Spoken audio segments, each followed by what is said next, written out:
Also some isolated rural frost, but most towns and cities remaining in the mid to high single figures.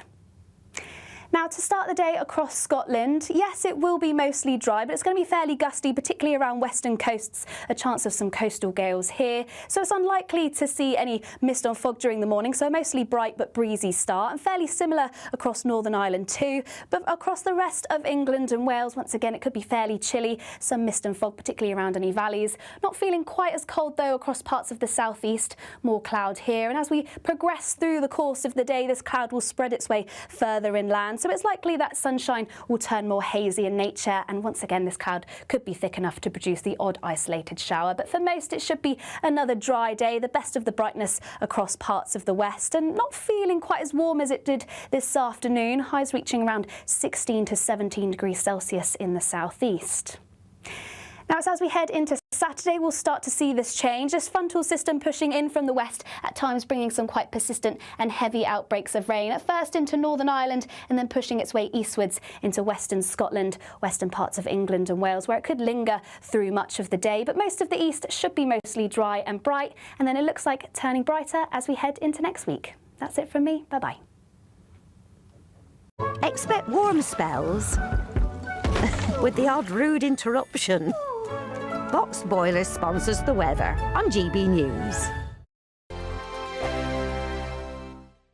This is your chance to win a motorhome and cash in our biggest giveaway to date. Courtesy of Marquis Leisure, you could be the proud owner of this 2025 Benamar Primero. It comfortably accommodates 4 people and can be driven on your standard driving licence. Plus, you'll also bank an incredible £30,000 in tax-free cash to spend on anything you like. Make sure you don't miss out. For another chance to win, text WIN to 63225. One entry costs £2.50 plus one standard network rate message, or text BONUS to 63225. 5 entries cost £5 plus one standard network rate message. Go to gbnews.com/win. Entries start at £2.50. Call 0903 686 3232. Calls cost £2.50 plus your network access charge. Or post your name and number to GB16 PO Box 8690 Derby DE1 9TT. UK only. Entrance must be 18 or over. Lines close at 4 p.m. on the 31st of October. Please check the closing time if listening or watching on demand. Good luck.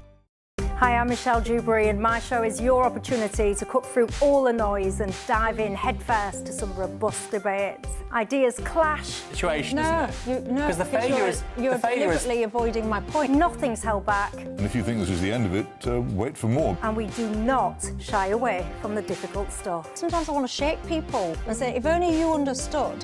So join me on Jubes & Co. weeknights at 6 p.m, only on GB News, Britain's news channel. Mornings don't have to be tiresome, especially if you have the right company. Wake up to news as it happens, opinion and debate, and of course, a little bit of entertainment too. Because when the kettle's on, we're on. That's Breakfast on GB News, a show worth waking up for. Every morning from 6 a.m. Only on the People's Channel, Britain's news channel. We'll spread the news, you spread the word. From the school run to the home run, watch a new show for all of Britain. So he can say whatever he wants. A straight-talking show where all voices are heard. And, you know, when are we going to stop talking about smashing the gangs and actually do it? With the stories that matter from every part of our country. There's a bit of a crash landing there for your Chancellor. Bold, fearless and standing up for you. That's me, Martin Daubney, 3 p.m. till 6 p.m, weekdays, here only on GB News. The People's Channel, Britain's news channel. Westminster's full of talk, but out here, it's the real world. Am I allowed to talk now? No, that's it. This is where it matters, real people and real lives. That's what politics is all about. Practice Trump made a good start. No. Straight answers, no spin, and just a couple of pints. How many fingers have I got up? About 10. So join me for Lee Anderson's Real World every Friday at 7 p.m, only on GB News. The People's Channel, Britain's news channel.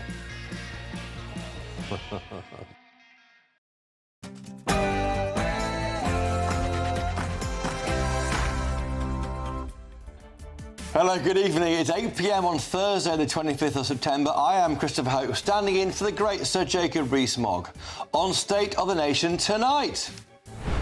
This in my hand here is a sample card which was produced by the Labour-run Home Office officials in mid-2000s, and I've got it to show what an ID card might look like when the cards were last seriously considered by the Labour government. 2 decades later, and the Labour government is set to unveil plans for mandatory digital ID cards, or a Brit card, for every adult in the UK. Ministers say it's about cracking down on illegal working, but others warn of privacy risks and doubt it will make a difference other than inconveniencing law-abiding citizens. Which side are you on? Are ministers imposing these cards on all of us because of their failure to control our borders? Also tonight. Ignore what's going on down there. That is Greater Manchester Mayor Andy Burnham giving his strongest hint yet that he wants to challenge Sir Keir Starmer to be leader of the Labour Party and therefore Prime Minister. But how realistic are his chances? In practice, the hurdles are huge. Sir Keir Starmer is facing discontent after what feels like a scandal week. Is Andy Burnham more of a symbol than a threat? Plus, the Museums Association has launched its 2025 Anti-Racism Museums programme, with 6 museums taking part in coaching to tackle racism. But do we really need initiatives like this, or is it time to stop bringing race into everything we do? State of the Nation starts right now.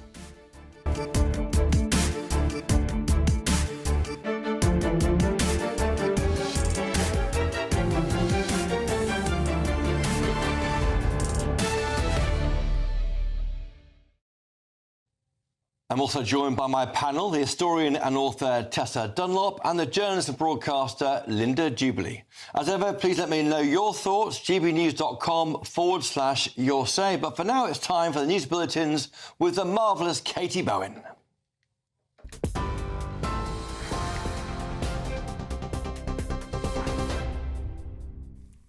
Christopher, thank you very much and good evening. The headlines at 8:02. GB News sources understand that every adult in Britain will require a new government-issued digital ID card under plans to be set out by Sir Keir Starmer. The Prime Minister is expected to announce the move in a bid to tackle illegal immigration. It's understood Sir Keir Starmer will outline the details in a speech tomorrow. Plans for what's being called a Brit card will be subject to consultation and will require legislation. Under the proposal, anyone starting a new job would be required to show the digital ID, which would then be automatically checked against a database of those who are entitled to live and work in the UK. The leader of the Conservatives, Kemi Badenoch, has branded the move a desperate gimmick to stop the small boats, while the Liberal Democrats say that they cannot support a mandatory digital ID. Reform UK say it's a cynical ploy to fool voters that something is being done about illegal immigration. Elsewhere today, the Home Office has confirmed 7 migrants have now been flown to France under the partial returns deal after a Sudanese national was returned today. The latest deportations also include an Afghan and a Somali national, following returns last week of people from Iran, Eritrea, India and Afghanistan. The pilot scheme agreed with France in July allows small boat arrivals to be detained and sent back across the Channel in exchange for the same number approved through safe and legal routes. The first arrivals under the deal, a family of 3 with a young child, landed in Britain yesterday. Prime Minister Sir Keir Starmer has insisted he will lead from the front into the next general election amid speculation about the future of his premiership. His comments to regional broadcasters come as Andy Burnham says Labour MPs have urged him to challenge Sir Keir Starmer for the party leadership. The Prime Minister has dismissed what he calls the personal ambitions of the Greater Manchester Mayor. Mr Burnham, meanwhile, says he's ready to play any role as Labour faces what he calls an existential threat. In further interviews today, Sir Keir Starmer has said Donald Trump's claim that London wants to go to Sharia law is ridiculous nonsense, adding that he will, quote, call out the president over his comments when he next sees him. The taxi driver who dropped off the Southport killer at the dance class where he murdered 3 children has told a public inquiry he regrets not calling the police sooner. Driver Gary Poland did not call emergency services until 50 minutes after hearing screams at the heart space. Giving evidence to the Southport inquiry today, Mr Poland said he threatened to call police when Rita Cabana ignored his requests to pay, but thought he'd gone to get money from the building where the Taylor Swift-themed dance class was being held. He added that he he thought there was a gunman and that he could be a target. Rudy Cabana murdered Elsie Stancombe, BB King and Alice De Silva Aguiar and attempted to murder 10 others in the attack in July last year. And a gang of cybercriminals claim that they've stolen the pictures, names and addresses of around 8,000 children from a nursery chain. The hackers are reportedly using the highly sensitive information to demand a ransom from Kido, a nursery company which has 18 sites in the UK. The criminals say they also have information about parents as well as safeguarding notes. The National Cybersecurity Centre say the reports are deeply distressing, with full guidance published on their website. Those are the latest GB News headlines. Now it's back to Christopher. For all the latest from GB News whilst you're on the go, get the GB News app. Scan the QR code now to download or visit gbnews.com/app.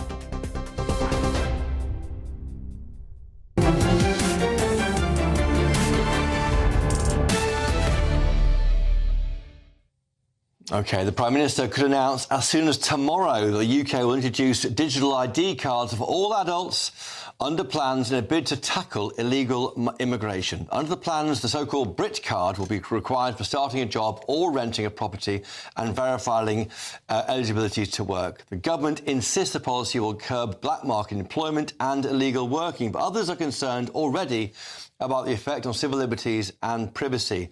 The proposal echoes a previously scrapped Labour ID card scheme, which looked at physical cards, well, indeed, like this one in my hand, which I was given back in the day. With ID already required for legal working and renting, will these make any difference? And are we all being inconvenienced because of the government's failure to control illegal migration? OK. I'm joined now by the Executive Director of Politics at the Tony Blair Institute for Global Change, Ryan Wayne.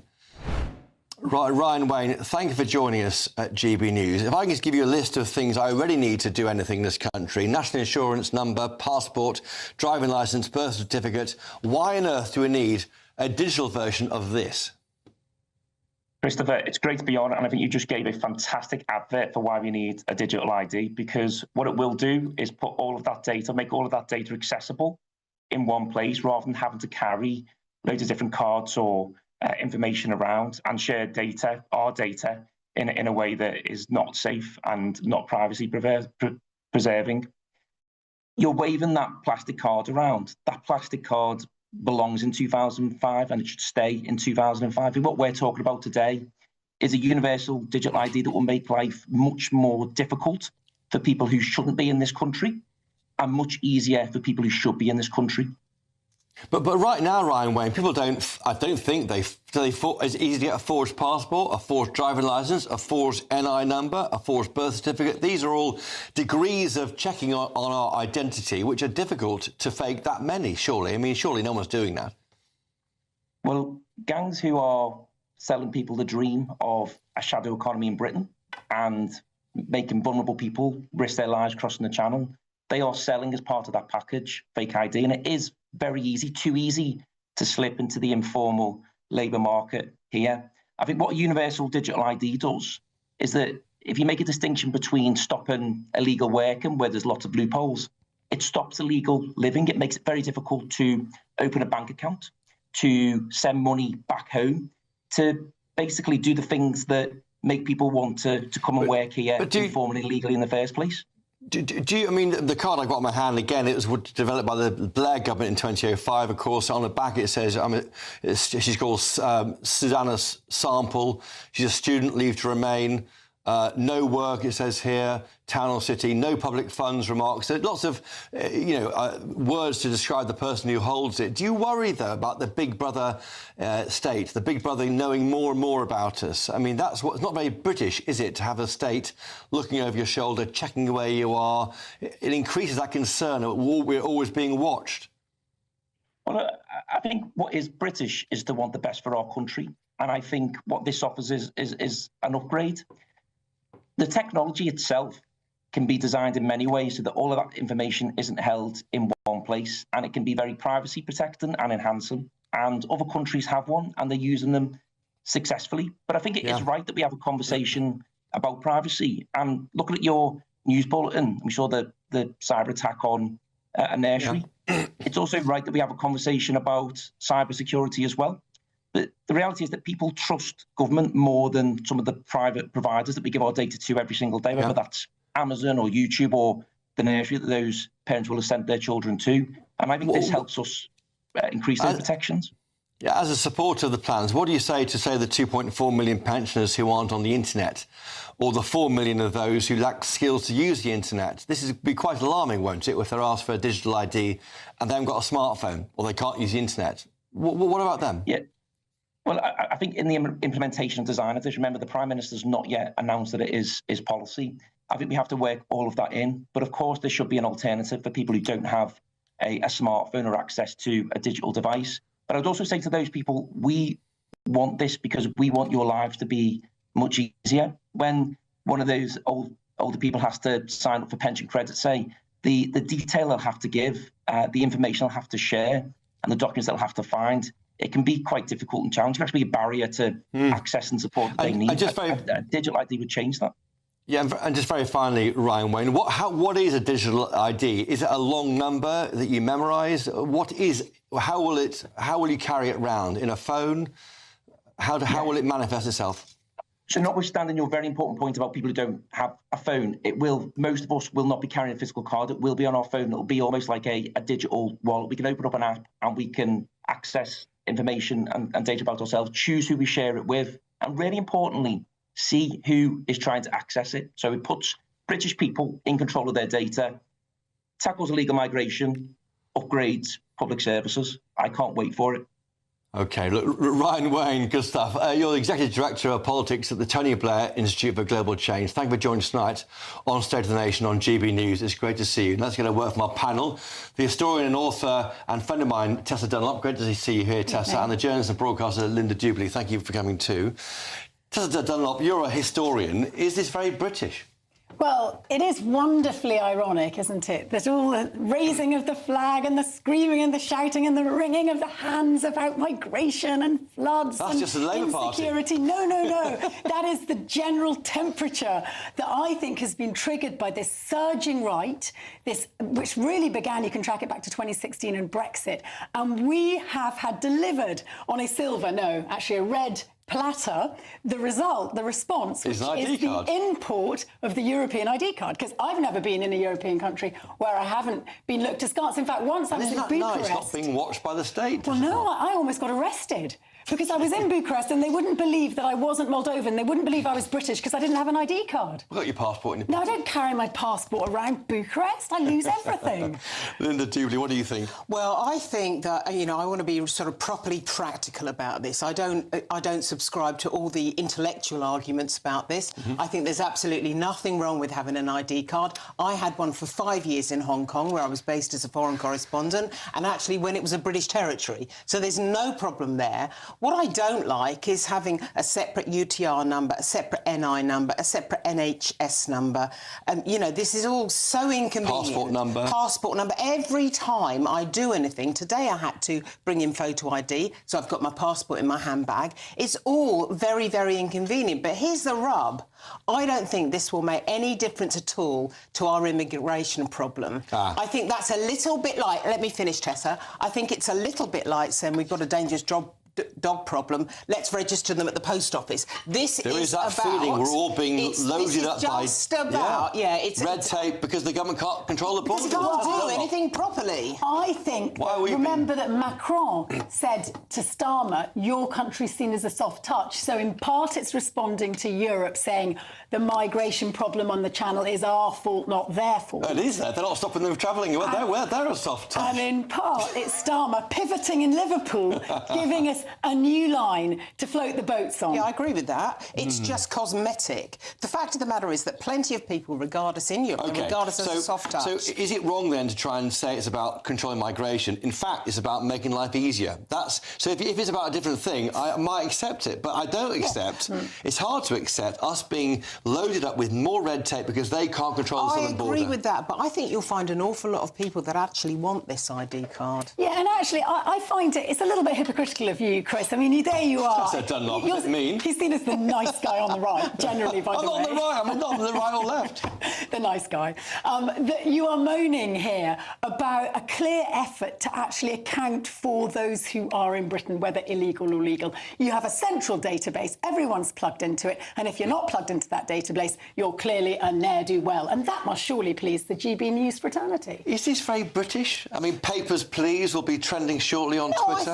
I think it is British. Why do we think it's not British? Just because we like to be argumentative? Just I'm obviously alone in this room here, believing in something about being British. But I thought, Linda, we expected you to be cracking open the champers and flying the Baltic. At last, we're going to know exactly who those illegals are. I'm going to have my little clipboard. Are you on my database? No, get back in the dinghy. Off you go. I mean, I think that is true. I think we should know who's here because they chuck, particularly the people that come in on the boats, they chuck their documents over the side of the boat. We're all going to cop it because the government can't control the southern border. But that is the case. Chris, you cannot be part of the song-singing, flag-raising, hand-wringing right and then bemoan the solutions. I'm not part of any party. I'm a British person wondering about why on earth I'm going to have to get an ID card. It's going to be easy. Actually, I tell you what, it's going to be much easier than wandering around with your passport. I've lost my passport more times than I can remember. Tessa, great to see you again. Stay with us, please. And, of course, Linda Doobly, great to see you too. Thanks to Ryan earlier and my panel. Coming up in just one moment.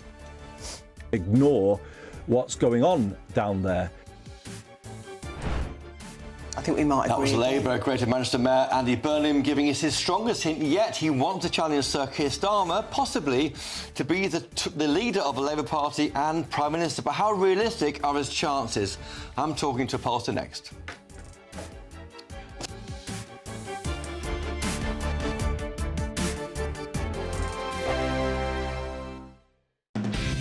Decisions made in Washington aren't just shaping America, they're shaping Britain too. From migration to global security, from crime to health. Whatever happens in the White House today will be felt in your town or city tomorrow. That's why The Late Show is live from Washington, D.C. Cutting through the politics to show you what it all means for Britain. The Late Show live every night at midnight. Only on GB News, Britain's news channel. GB News Breakfast, every day from 6 a.m. My dad used to play it constantly, you know, Frank Sinatra, Dean Martin, Matt Monro, Sammy Davis Jr., you name it, I mean, all of them. And I came home one afternoon after school and he had this song playing. It was called Special Angel by Malcolm Bourne. And it caught my interest. And since then I asked him for a CD, like, you know, a swing CD, and I got it for Christmas. And I was listening to it all the time, and it became a thing, and I started to sing along and got used to it and just really enjoyed it. So it's been my life, really. It has been my life. I suppose the thing about swing is you've got so many really good songs. Yeah. What do you pick? They're only 2 minutes, 3 minutes long songs, so if you've got to do an hour's set, there's plenty of songs there, you know, to fill that. You can't just do 10 like pop songs today. You know, they're all 2 minutes 30. I think Fly Me to the Moon. So did you go, have I got a story with that one? Or is it... Oh, it's always... Yeah, absolutely. Sorry. It's always about a story. Yeah, it's... any song that I ever choose for any show that I ever do has either got a memory or a story behind it. Because, yeah, swing's been my life, you know what I mean? So I've never sort of drifted anywhere else. If it's not broke, don't fix it. What I find fascinating with this sort of music, though, is that it's... I mean, it's old now. Yeah. It doesn't age. Well, weirdly. that's the beauty of it, you know. I think for many years, all these songs, you know, people have covered them. Certainly myself, I have too. My first album was, wow, a long time ago. And that was called My Way, wasn't it? Doing It My Way, yes, it was, yeah. And so, for me, all these songs that have been my life since I was a little boy, I've grew up with them, and they don't get old, and they never will. And it takes somebody for myself, you know, like myself, to continue them on. You know, Michael Bublé did it, Robbie Williams did it, and I'm still doing it, you know. The People's Channel. Exciting news. Every Friday, my Patrick Christie's Tonight Show is going to have a twist to it. We're welcoming some special guests. You. That's right, on Fridays I'm going to be doing my show in front of a live studio audience because this show is about you and what you have to say. It's going to be the same big debates, same big topics, same big opinions. But every Friday night at 9 p.m, you are invited to come on down to Patrick Christie's Tonight to be a part of the action. Only on GB News, the People's Channel, Britain's news channel.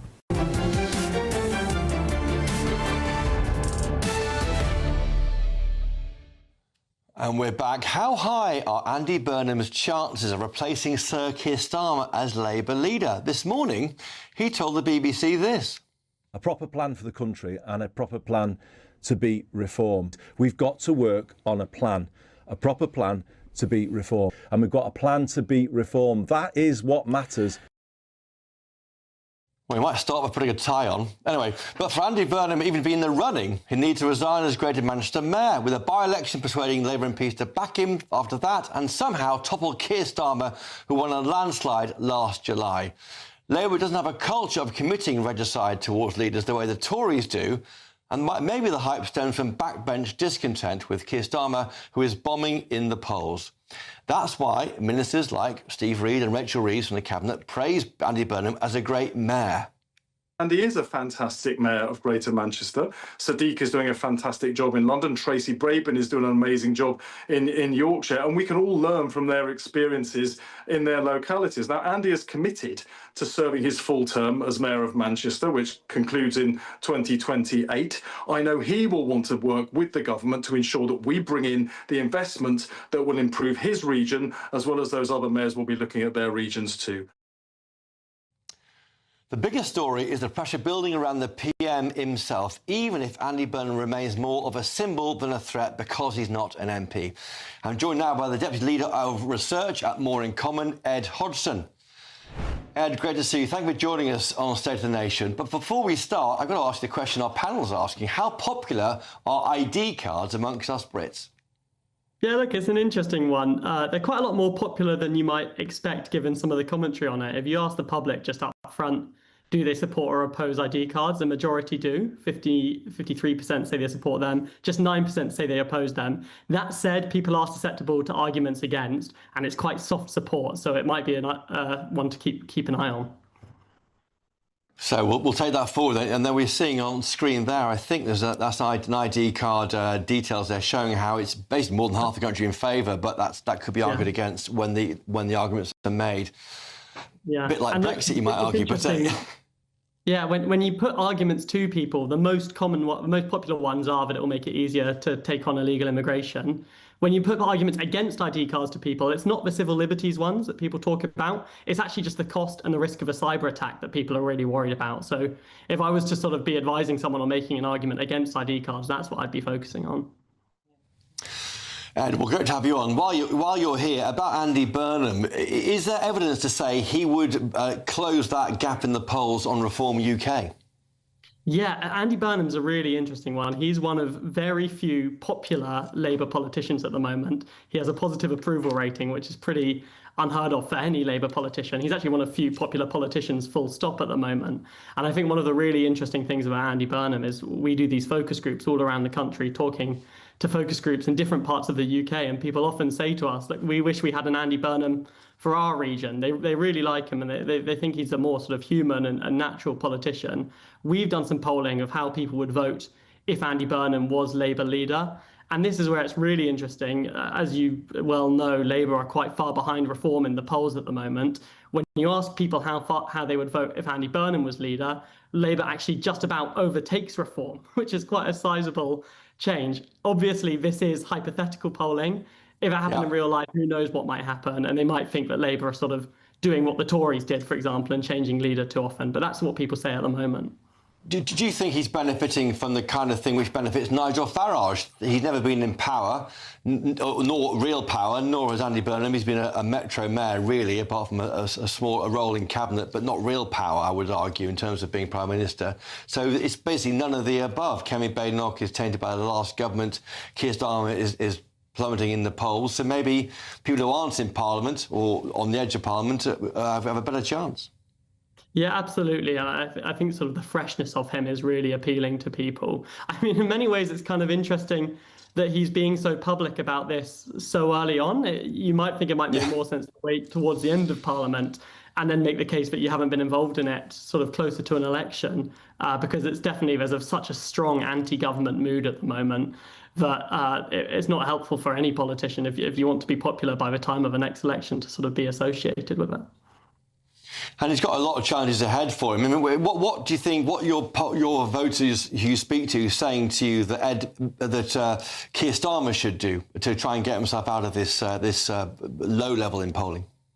Yeah, look, there's a few things. One is sort of not so policy related, but more sort of tone of politics. People feel like Keir Starmer hasn't been honest and authentic with voters. They don't really know what he stands for, and he's had a lot of time in government to sort of signal that he's going to be changed from our previous Conservative government. But what people have seen is scandal, like the winter fuel allowance, like the freebie scandal, like Angela Rayner, and they don't feel like it's any different. So a different sort of tone of voice and style of politics would be popular. And then there's policies. There's immigration, which people are very angry about. Yeah. There's still public services, and there's the cost of living, which are all sort of top of mind for people and have been really for the last few years. And just finally, are there any other cabinet ministers who could be better than Keir Starmer? Maybe Ed Miliband's talked about in some quarters. Ed Miliband's an interesting one. He's the most popular cabinet member with Labour Party members. In that case, like from an internal politics perspective, he might do well. But the truth of Ed Miliband is he does have a lot of baggage with him as well. So there's risk there too. But who's to say? And as I say, like all this hypothetical polling, it's almost like it's almost not worth asking until the person's in place to see how they'll do. Well, we'll keep asking you anyway. Ed Hodgson, the Deputy Director of More in Common, thank you so much for joining us tonight on State of the Nation. Great to see you here. Thank you, Ed. Now, a word from our panel. What do you make of all of this then, Linda Jubilee? Do you think that he is the answer? And if he's the answer, what is the wrong question? I definitely don't think he's the answer, but I think Ed Hodgson has hit on some really important points there. When he talks about Andy Burnham getting a positive approval rating, that's really interesting because I can see why. Andy Burnham, whatever you think of him, is a resonant communicator. And that is what Keir Starmer has failed to be. That's why Keir Starmer's falling behind in the popularity ratings, that combined with his disastrous policies over immigration. So he's got a story, has he, Andy Burnham, in a way that Keir Starmer hasn't got a story? A, he's got a story, and B, he's got performance abilities, and that actually matters. And so I think he stands a chance of doing quite well here. He's tried twice before. He's almost certainly going to try again. If I were a chess player, I wouldn't make my move this quickly, to be honest. When he's a long way from quitting as mayor in 2028. Tessa Dunlop, PM Burnham, yes or no? Burn out. Burn out, oh, hello. I agree with you about the charisma. It's so disappointing that we're all so shallow, that we're so excited. So you're Starmer, despite all this... What this has done for me is I'm a floating voter. And I didn't vote for Starmer in the last election. But if it came down... Move on. but if it came down to a choice between Andy and Keir, I would go for Keir every time. He got in the weeds. He rooted out the devil in the detail. He actually made the Labour Party fit to win an election. That is dull, laborious, difficult work. Not our Andy. Hi, jazz hands. I'm in a swimming pool today. There's our business centre. Vote for me. I'll stab you in the back. Right, if he really believes that the Labour Party needs a bit of a hand, which, by the way, it does, he stands alongside Keir Starmer, and they are greater together than the sum of their parts. But they're not going to be together, are they? This man is not loyal, and I think loyalty is super important. Absolutely, it's important, but Linda. they're not going to be together. I mean, the reason why Keir Starmer did so well in the election is because he's massaged things around when he's talked to the city, talked to the corporates, talked to whoever about, you know, how Labour is changing. That is exactly what has made him unpopular with core Labour voters. And now he's in the doo-doo over it, because when it comes to implementing policy, he has lost those faithful people. Now, Andy Burnham can get them back because he can talk a good game, but actually, he is a viper.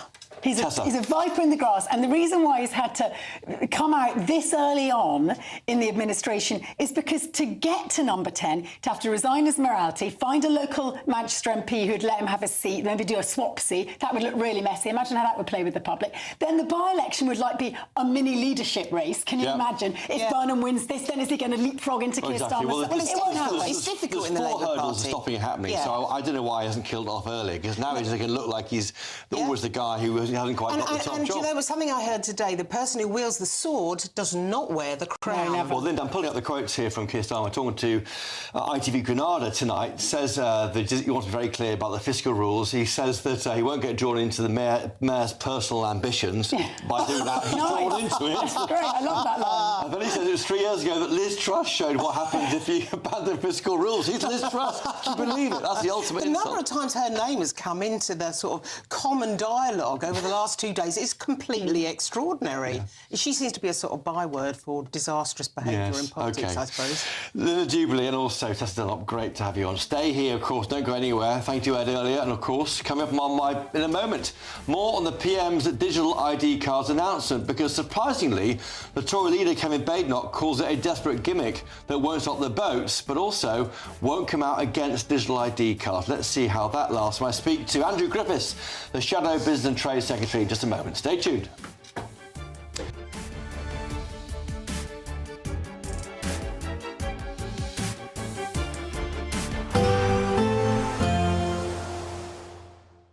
Dinner under the stars tonight? That reminds me of our travel insurance. You mean all clear skies? All Clear Travel Insurance sponsors GB News travel destinations forecast. The heaviest and most thundery rain that's been affecting parts of Central Europe through recent days, that's now starting to ease. But nonetheless, a fair few showers across parts of Greece and nearby countries as we go through Friday. A few showery bursts still across Italy, could still be quite heavy towards the north. Meanwhile, further west across much of Spain and Portugal, it's largely fine, albeit with a few showery bursts pushing towards Madeira and the Canary Islands. Lots of fine weather for most of us through into the weekend. All Clear Travel Insurance sponsors GB News travel destinations forecast. Hello there, good evening. Welcome to your GB News weather update from the Met Office. Looking ahead, it's set to be another dry day tomorrow, then a change over the weekend. It's likely we'll see some outbreaks of rain push in from the west. That's all due to low pressure moving its way in from the Atlantic as high pressure slips away off to the east. And as it does so, it does bring in a slight change in our wind direction, a more south to southeasterly flow. So we'll see more cloud push into parts of East Anglia, Sussex and Kent. This may produce some showers, also some showers possible across Yorkshire and Lincolnshire. But elsewhere, mostly dry, plenty of clear skies. So it's likely we'll see some mist and fog once again during the morning. Also some isolated rural frost, but most towns and cities remaining in the mid to high single figures. Now, to start the day across Scotland, yes, it will be mostly dry, but it's going to be fairly gusty, particularly around western coasts. A chance of some coastal gales here. So it's unlikely to see any mist or fog during the morning, so mostly bright but breezy start, and fairly similar across Northern Ireland too. But across the rest of England and Wales, once again, it could be fairly chilly. Some mist and fog, particularly around any valleys. Not feeling quite as cold, though, across parts of the southeast. More cloud here. And as we progress through the course of the day, this cloud will spread its way further inland. So it's likely that sunshine will turn more hazy in nature, and once again this cloud could be thick enough to produce the odd isolated shower. But for most it should be another dry day, the best of the brightness across parts of the west, and not feeling quite as warm as it did this afternoon, highs reaching around 16 to 17 degrees Celsius in the southeast. Now, as we head into Saturday, we'll start to see this change. This frontal system pushing in from the west, at times bringing some quite persistent and heavy outbreaks of rain. At first into Northern Ireland and then pushing its way eastwards into western Scotland, western parts of England and Wales, where it could linger through much of the day. But most of the east should be mostly dry and bright. And then it looks like turning brighter as we head into next week. That's it from me. Bye-bye. Hi, I'm Michelle Dewberry, and my show is your opportunity to cut through all the noise and dive in headfirst to some robust debates. Ideas clash. Situation, isn't it? Because the failure is... You're deliberately avoiding my point. Nothing's held back. And if you think this is the end of it, wait for more. And we do not shy away from the difficult stuff. Sometimes I want to shake people and say, if only you understood. So join me on Jubes and Co weeknights at 6 p.m, only on GB News, Britain's news channel. Mornings don't have to be tiresome, especially if you have the right company. Wake up to news as it happens, opinion and debate, and of course, a little bit of entertainment too. Because when the kettle's on, we're on. That's Breakfast on GB News, a show worth waking up for. Every morning from 6 a.m. Only on the People's Channel, Britain's news channel. We'll spread the news, you Spread the word.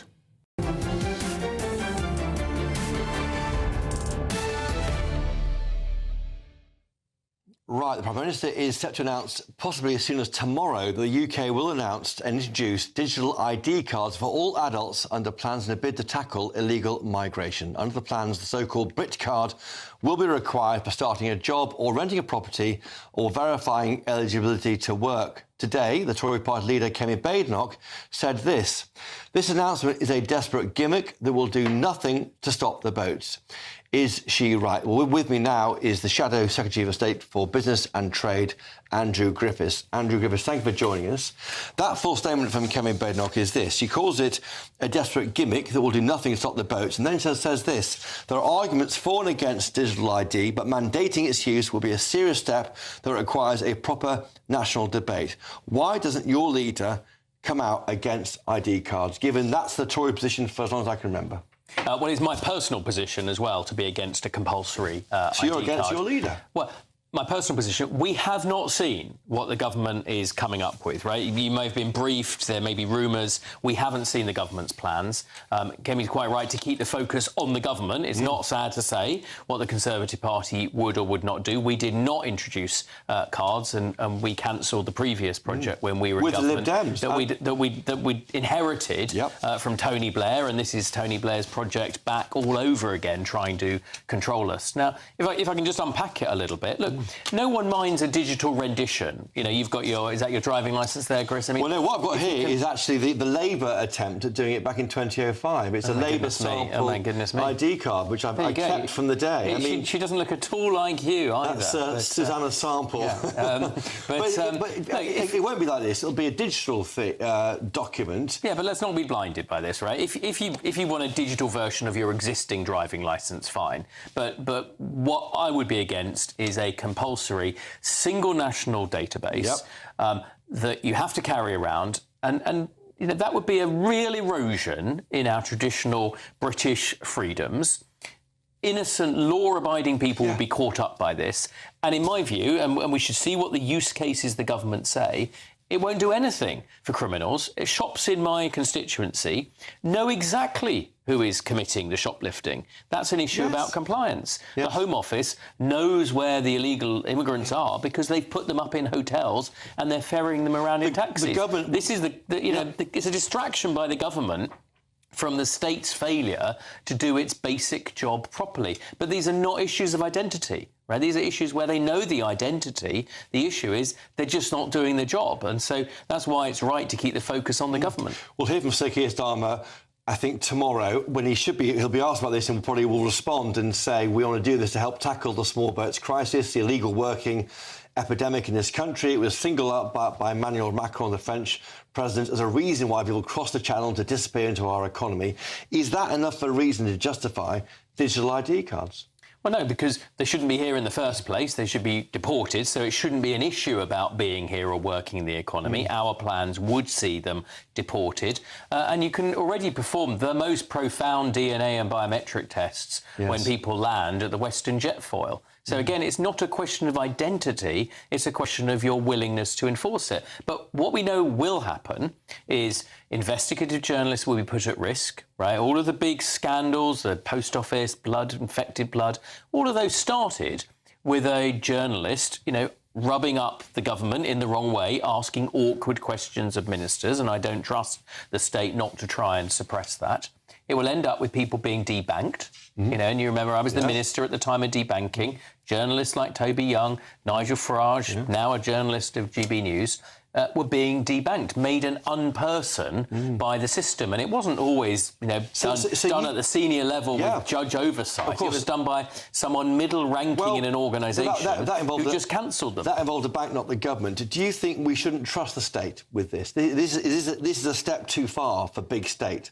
Yeah, I think there's a core principle here. And again, we should see the details of the proposals, and then we, the Conservative, come up with a formal position. My personal position, my disposition, hearing the word compulsory ID cards, whether it's analogue or digital, is to worry greatly about that being a further encroachment by the state, something that will mostly affect law-abiding citizens, it won't deliver the benefits. I mean, if it delivered the benefits, it would be a much more equal fight. What I worry about, if I were you, is why can't your leader say that? Why can't your leader have a position on something? Well, she's got to speak on behalf of so important, I think, for Conservatives, and say, I'm against compulsory ID cards. Instead, she says here, there are arguments for and against. And then you got your there are rival. arguments for and against. It's good we're here. It's a debate show. We should debate the arguments for and against. But don't you believe in something, Kevin Bednock? Don't you believe in not being in favour of ID cards? Nigel Farage is out there already on social media saying he's vehemently against them, and that's yet another reason why he'll be peeling off Tory supporters from your party towards reform. No, I just don't think that's there. I think Kemi is someone who's always been principled. She's been willing to go into really hard areas like equality and gender. Why not say them and say I'm against this? No, Chris, we haven't seen the details of the government proposals. So I'm indulging you in the hypothetical of the government talking about a compulsory ID card. She's the leader of the opposition. We haven't seen, you may or may not have, but we haven't seen the details of what the government is proposing. And I think for the sake of waiting for the details, that's not an unreasonable position for the very serious role of being the leader of the opposition. And it will go through, will be a big consultation on this. So there's a big moment for us, isn't it? I mean, we just step back. My problem is this government don't listen even when they run consultations. They think they know it all. And it comes down to that failure. You know, why are we having this conversation at all? We're having it because they said they had a plan to stop the boats. Clearly no plan. Record numbers. Smash the gangs. Was your one. Whatever. I mean, you know, clearly this issue continues to run and run. They won't embrace the challenges that we will, which is changing the legal system in order to stop these endless appeals because your family may or may not like chicken nuggets. Which is a point which the leader makes there about the Human Rights Act and maybe looking towards disapplying that in case of those who arrive. I'm going to ask you about Jaguar Land Rover. You're there tomorrow. There's movement tonight that some of those suppliers are being helped out and maybe we're seeing some movement on the supply line of making these cars. Yeah, I mean, look, that's ultimately the most important thing. JLR is a big and well-capitalised company. They export their products globally at great volumes. So what everyone wants is them to get back to work and be able to get and sell those cars. You know, everyone needs to keep a close eye. The UK automotive capability is incredibly serious. It's a big, big industry, one of our big exports. So I hope the government is doing all that they can to protect that. But at the same point, they've got to balance that with taxpayers' interests. And I don't want to... I mean, I've heard worrying ideas about just going and buying all the parts. Yes. I don't want a government taxpayer-funded warehouse full of left-hand wing mirrors of Range Rovers that will or won't be sold in the future. Not go there, but it looks like there's a phased restart. We're told reports tonight on IT. That's to be welcomed. That's to be absolutely welcomed, and we should keep a close eye on the supply chain. Those are jobs across the whole country, and we should make sure that everything that can be done is. Andrew Griffiths, it's great to have you on. Thank you. I'm responding to that news breaking tonight. I do appreciate your honesty and frankness. Thank you. Thank you. Thank you. Andrew Griffiths there, of course, Secretary of State for Business and Trade. Thank you for joining us. Now, OK, in a moment, the Museums Association has launched its 2025 Anti-Racist Museums programme, with 6 museums taking part in coaching to tackle racism. They say it drives awareness and accountability, but critics are calling it woke and divisive. Do we really need initiatives like this? Is it time to stop bringing race into everything that we do, including museums? Stay tuned.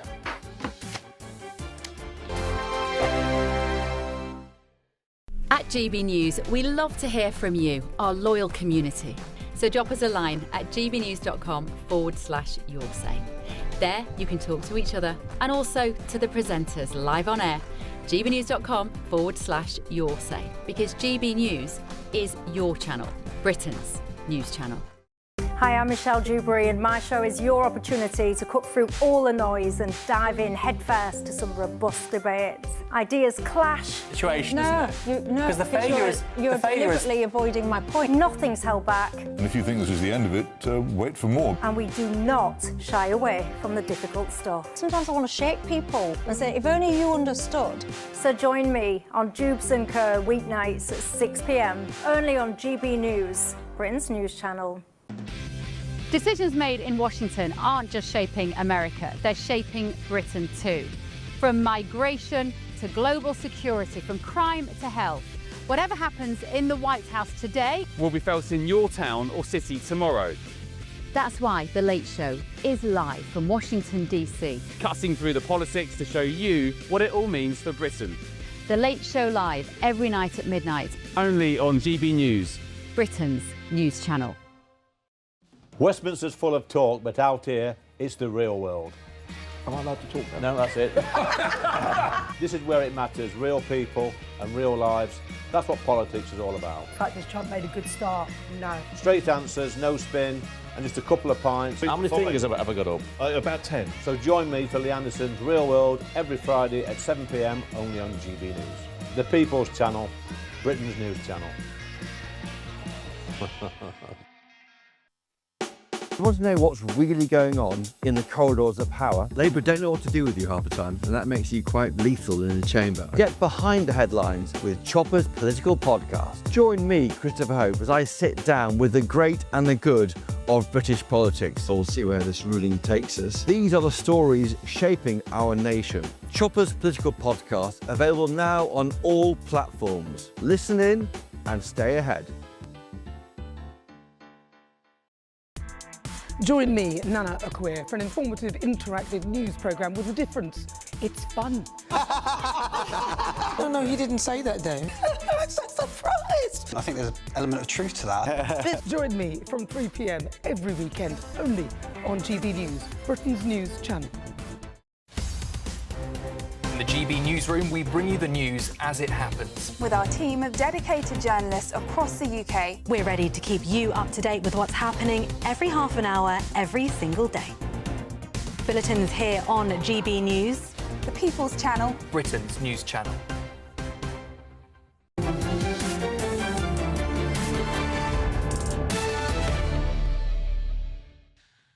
Now, the Museums Association, which represents museums in this country, has announced the 2025 cohort of its anti-racist museums programme, with 6 museums committing to a year of workshops, action learning and coaching aimed at tackling racism. Backers would argue that such an initiative pushes for accountability and lasting change in society, but others have hit out at the scheme as woke and divisive. Do we really need schemes like this for our museums? Is it time we stop bringing race into everything we do? And joined now by the political commentator and former advisor Lee Rotherham, and my panel, of course, historian and author Tessa Dunlop, and journalist and broadcaster Linda Jubilee.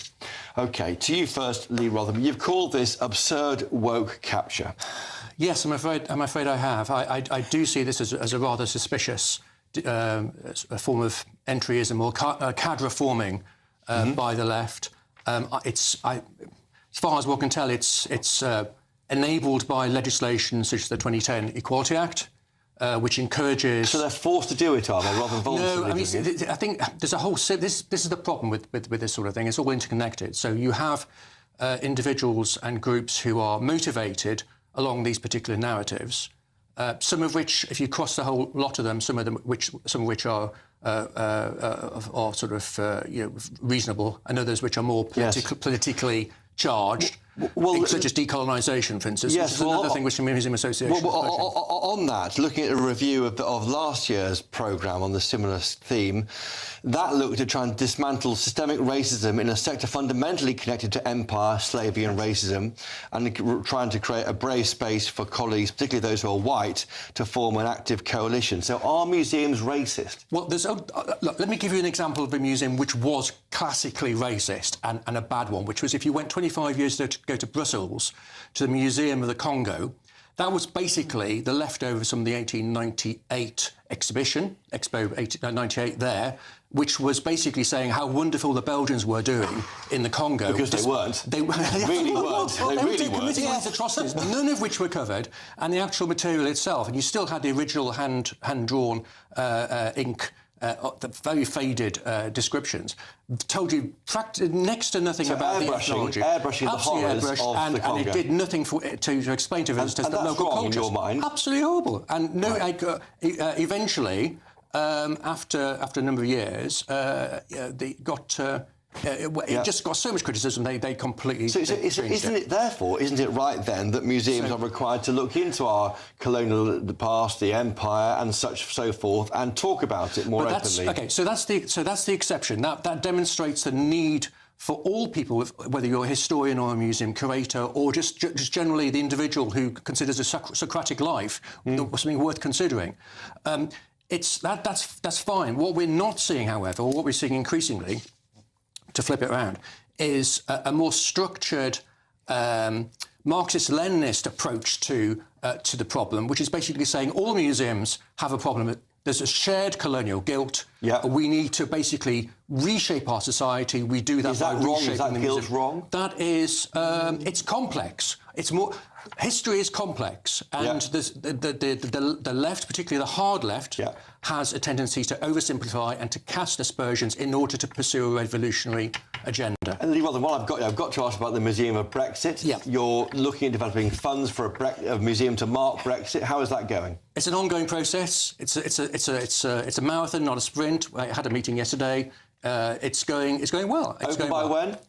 I'm not going to give predictions. It's an ongoing process. OK, that will deal with the whole story of Brexit, not just the... Two very quick points on that. It will be fair and balanced because we're committed to show all sides of the argument equally and fairly. And also, it's not just about Brexit, it's about the backstory over 2,000 years, which gets us about sovereignty, free trade versus protectionism. All those... Where does democracy come from? Thank you. Dr Tessa Dunlop, you're a historian. Are museums racist? I think museums have a crucial role in our national story, don't they? They are the front-facing space in which we go and interact with our past. And it is a very, as Lee so eloquently put it, it is a very complex past, and it can be hugely problematic. Yes, but are they racist? Chris, I think you as a bright white man and me as a bright white woman shining in the dark night perhaps aren't the best placed to know, having never worked in museums, how it might feel. However, where I take issue with what Lee said is you just tossed off the phrase hard left. And I wonder if we could flip that around and I could ask, is GB News therefore hard right? And if you are, and I right to assume there is no anti-racist programme at GB News, and perhaps that explains why there is such a paucity of employees from the ethnic minorities at your channel. So 18% Well, you haven't seen all the employees we have in Paddington. I often hang about Let's here. leave GB News out of this. But what's interesting is if you... But my point is... tactic. No, but it's not. But if you don't have programmes in place, what we tend to do is birds of a feather flock together, and we only have our own. Can you imagine? Linda Jubilee, are museums racist?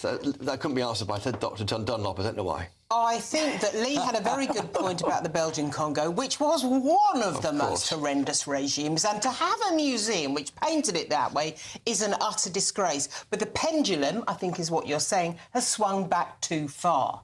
But can you imagine most people listening to this conversation and finding it relevant to their lives? They just won't. No, hang on a minute. They just won't. And the point is, we are concentrating on something that does not need... What is action learning or workshops? We don't need to be doing all of that. We're perfectly capable of deciding what a good museum is. Could I quote a museum employee who explained the problem is that it's a closed room with senior leaders working in 200-year-old structures set up by white men. We still follow some of their process. I worry this will feed into the code of ethics. Right, Lee Rotham, your final word. Well, I think a lot of the process is about how you label things and possibly put some things onto the older computer. I take the point about the need to be open-minded when dealing with how you display things and also how you project things. But there's a degree of entryism here, which is the real danger. I'd be delighted to see a wide range of museums covering a huge range of discourses. Why does an anti-racism programme threaten you? Why does that threaten you? Now, it's a waste of time. Thank you for all of you. We approached the Museum Association several times, but they didn't want to talk to us or respond to us. So here's a quote from their director, Sharon Heal. She says, "I'm delighted that we're able to run this programme again and support successful applicants on their anti-racist journey. We've worked with sector experts to design a programme that's thoughtful and thought-provoking, and we are looking forward to working with a new cohort of museums that are determined to become anti-racist organisations." There you go. Anyway, that's all from me and the great team of colleagues here in the studio. Up next is Alex Armstrong in for Patrick Christis. Alex, what's on your show tonight? Thank you so much, Chris. Good show. Well, George Orwell wrote his 1984 nightmare novel as a warning to our societies, but it looks like Keir Starmer and his best mate Tony Blair are going to be pushing ahead with digital ID. Also, an Afghan migrant who came here fleeing persecution has indeed gone on holiday. Where do you think he's gone? I'll be digging into that and so much more on Patrick Christie's Tonight with me, Alex Armstrong, very shortly.